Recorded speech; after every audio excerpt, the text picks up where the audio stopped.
Hey folks, I'm Ishmael. I'm here with superstar Luke Johns. That's what I'm nicknaming him here because he is a superstar. We're going to talk to you guys about wintertime fishing and the things that are going on right now. As you know, here in California, from the tip to the south of it, we've got rain and it's awesome, and I am looking really forward to it. But some of the things we have going on right now, flooding, dirty water, and I know guys still want to go out fishing and they want to know what to catch them on. And I'm going to tell you this. One, the spinnerbait. To me, the spinnerbait is one of the best baits for any time fishing in dirty water conditions. You can actually fish this bait fast and burn it. You can fish it super slow like you need to right now.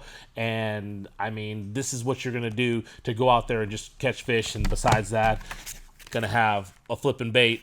Missile baits, Chunky D on the back of a jig, black and blue, great colors that the fish seem to be able to see in that dirty, dirty water, or Delta Red and the Missile Baits D-Bomb, which is my favorite bait for flipping. So, folks, for me right now, I'm throwing a spinner bait and I'm flipping in this wintertime conditions because we got high, dirty water, and it's just going to be a great way to catch fish because they're going to be moving up shallow.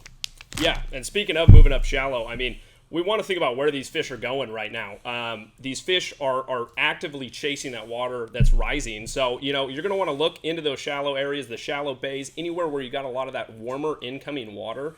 You'll notice it kind of starts to turn off if you get into that cold inflow. But if you can find that warm creek mouth, you could load the boat in an instant right there. And that's that perfect time to pick up that spinner bait or, pick up a crankbait even and throw that up into that moving water and, get some of those colder fish that are actively feeding really just fired up. So, I mean, what are some other areas you like to target in the wintertime like this? I'm really a shallow water guy, and so when we get these conditions like we have right now, to me, I get to fish the way I want. Because usually in the wintertime, you're out there drop shotting, fishing deep. Guys are out there spooning, throwing the float and fly, things like that. But I'm going to tell you, folks, one of the first tournaments that I ever won when I was a youngster, probably about his age, before I could even shave, I basically went out there and won it on a chartreuse and white spinnerbait.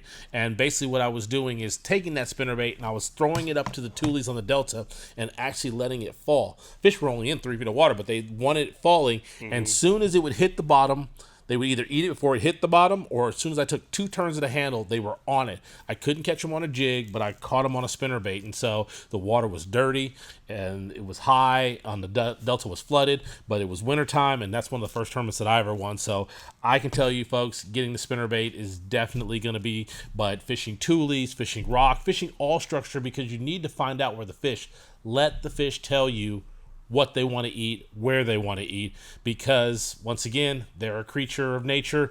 They want to be comfortable just like we do. Yeah, exactly. And that's funny that you said that about your first tournament win, because that was my first one when I won that tournament on New Melones. It was, I guess we were kind of moving into February, but it was similar, cold water and dirty water, and I was fishing at about 2 feet of water when that's where I caught all my fish in that tournament. So, just think outside the box. A lot of guys, like he said, when, that water cools down, they want to go as far offshore as they can get, fish rock piles, fish slow, but you don't have to do that. But, I mean, of course, on the other hand, it's always a viable option. If you're not catching them up shallow, don't be afraid to go out deep, drag a jig, drag a shaky head, and that's when you can kind of pick up, your darker, slower moving baits. For instance, the Yamamoto Slinko is a great bait. And you could throw that thing on a shaky head, and those lethargic fish will just come by and slurp it up, no problem. I mean, it's just like a little French fry sitting down there. Yes, it is. I mean, it's pretty awesome. Wintertime fishing can be a lot of fun, and you can actually catch a lot of fish. I've been trying some new techniques myself. I've been trying to float and fly, been catching them on that. But once again, this dirty water that we have going on right now, I am going to be fishing a spinnerbait. Yeah, because that's the way I love to fish. I mean, you can't beat a spinnerbait bite. No. So, folks, get out there, go fishing. Don't be afraid to fish shallow, even in the wintertime, especially with the conditions that we have here. And if you get a chance, continue to come into the stores. Go to fishermanswarehouse.com. I'm actually at the Manteca store a lot. You come see me every once in a while, Sacramento and Fairfield. So Luke is all over the place, catching bass and making sure that you guys have the products in the stores able to buy. Yep. Sounds great. All right, we'll see you guys in the stores. Yep, see you there.